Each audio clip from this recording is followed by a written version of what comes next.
kurang kalau catu-catu ujuk tak jadi, wi gelang. Beres kan? Nampak? Ha. Dia ada kau harimau dia nak marah kita. Ada tu selih tu. Nak dia kata, sang ngajuk. Alah jangan buat gitu. Maaf ha. Neh, masa marah minta maaf. No, ani abang salah cakap. Payah nak jadi. Nampak?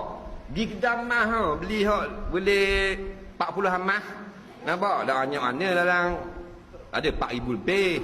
Nampak? Ha, yang ni gatal baru. Molek ah.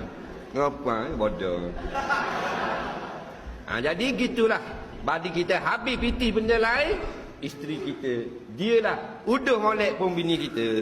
Comel hitam putih apa pun bini kita.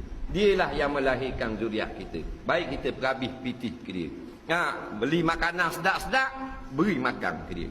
Biar makan banyak, biar kolesterol tinggi. Mati, kita boleh kahwin lain. Oh, tu gurau dia tu.